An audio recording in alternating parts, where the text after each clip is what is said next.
Hey y'all, it's Corey with Everyday Man, doing everyday reviews for everyday people. And today we're going to be doing a review of the Crown XLS 1502 amplifier. And we'll get with it right after this.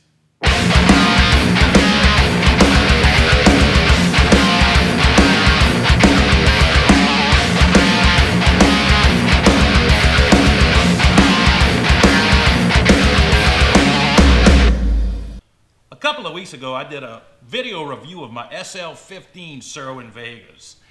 And I had have an Onkyo stereo receiver pushing them. Now the receiver is rated at 100 watts per channel. The Cerwin Vegas are recommended 100 to 200 watts, pushing them with a 400 watt peak. Now they are really sensitive speakers. They are rated at 94 decibels. And so any power going to these things is going to produce a lot of sound. But what I was finding when I turned it up, I was finding it was getting a little muddy. When bass would hit hard with it, the amp just didn't have the overhead to push these speakers. It didn't have the dynamic response that I was looking for. Now, as I said before, I've always had stereo systems, and I've never actually run an amp. I've always just used some sort of a receiver. But these are also the biggest speakers that I've ever had. So I started looking into amps. Now, amps can get ridiculously expensive, and I noticed a lot of reviews on this Crown amplifier that people saying that although it is a DJ or a live type amplifier, it's really got enough settings and the sound is really neutral enough where you can use it in a home theater environment. So that's exactly what I want to do. I was unable to find a new one right now. It's hard to find a new anything. But what I did find was this used example at Guitar Center for $399.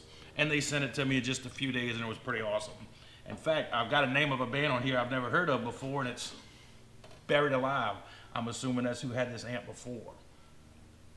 But being that it is used, we're going to go ahead and plug it in and go through the settings and make sure that everything is set up the way we want it for our stereo system.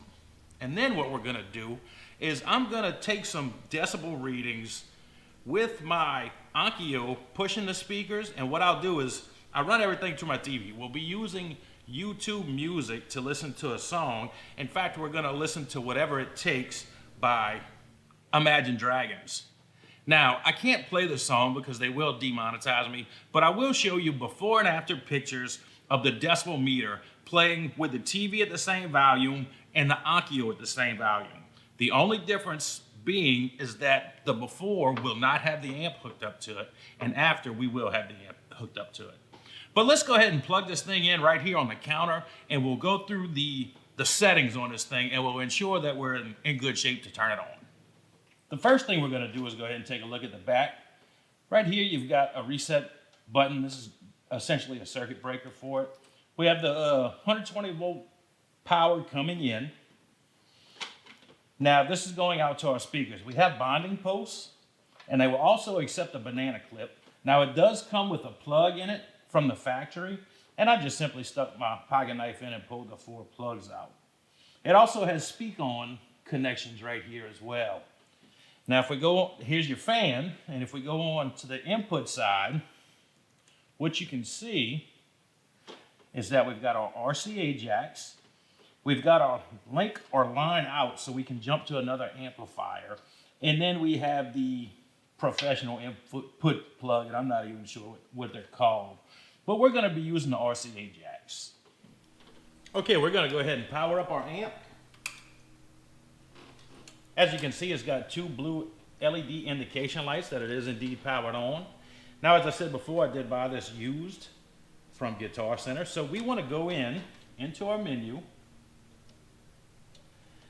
and we want to go to System, and we want to make sure that this thing is factory reset. So we hit that, and it's going to access factory default. We want to say yes, and it's going to access if we're sure. So we're going to say yes. Now that we've got this thing back to the factory settings, we want to set it up for our application. So you can see right here is our gains. I'm going to turn my gains all the way up. This amp is rated at 300, I think 300 or 325 watts per channel into an 8 ohm speaker. My Cerwin Vegas are 8 ohms and they are rated at 400 watts of peak power. Now, they do suggest 100 to 200 amps continuous. So with the 400 watt peak power rating, I think our gains will be okay set all the way up. Now, if we go into the menu again, we'll go into amp mode. We want to ensure we're in stereo because that's what we'll be using. There's a bridge feature where you can use it as a monoblock amp, or there's an input Y where you can take one channel and drive it into 2 speakers. So we want stereo. We don't want to use a crossover, so we're going to make sure that there's nothing in there with that. My channels are a 3-way speaker, so we want to put the full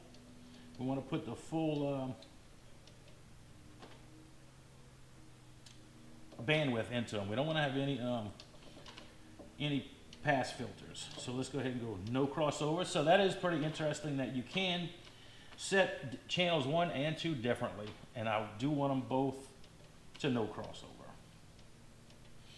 All right, now if we go to input sensitivity, we want to set ours at 0.775 volts.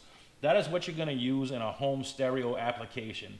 The 1.4 volts would be used more for a live production or professional equipment. But the 7.75 is what we want for our home system. Now if we go into systems, display sleep, so we can set this display to go to sleep, which I want to do because it is quite bright. We're going to set it to go to sleep in 30 seconds after I play with it.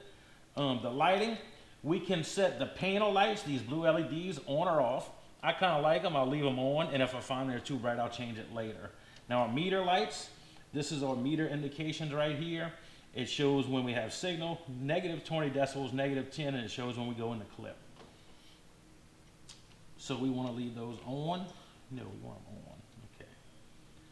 All right, and then we'll go back.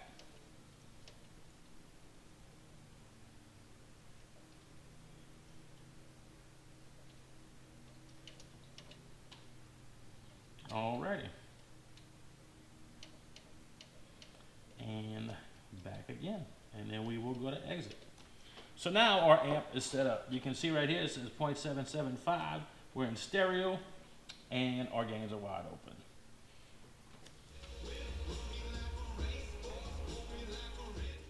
To try and get a good representation of what the amp actually did for this system, what I did was I played this song, Whatever It Takes, and I set my stereo receiver to 65 and I set my television to 60 for both examples. And I'll talk to you about the difference. Now, I have my decibel meter set up roughly 5 feet in front of my speakers, just so you know how close they are. It is relatively close. My seating position is about 13 feet away from the speakers. So I'm not getting this in my seating position. But without the amplifier, like I said, with the stereo set at 65 and the TV at 60, we're looking at 97 decibels is what I got, max. Now, once I put the amp in the mix, it really increased. It went up to 115 decibels. And not only did it get a lot louder, without the amplifier, if I cranked this thing up, it really would get muddy. When the bass would hit hard, it was robbing power, and it really didn't sound good. And there wasn't real good dynamic range. If it was really quiet, it was hard to get loud real quick. And there wasn't any overhead at all. Now, with the amp setup, when I am cranking this thing and the bass kicks in real hard, everything, it's got enough power to feed it. And truly, I could go with a bigger amp, but I feel comfortable with this 1502 because I know unless I really start pushing it where I'm clipping it really hard, I will not damage these speakers. I'm just simply not producing enough power. 300 watts is more than enough power in this room. To be honest, in this neighborhood, everybody can hear it when I'm cranking it up. And it sounds really, really good. I am super impressed with these Vegas. And so far, I'm really impressed with the Crown. It is just a very nice sound in this room. And as far as movies go, you know, you're watching a movie and they're real quiet and everything, and then it comes in loud, and this amp really just has the power to do that. Like I said, the dynamic range is really good. Guys, I hope you enjoyed the video. I hope you got something out of this. This Crown amp is a really nice addition to your home stereo. Go ahead and give me a thumbs up if you would, and subscribe to my channel. And until next time, I'll see you on Everyday Man.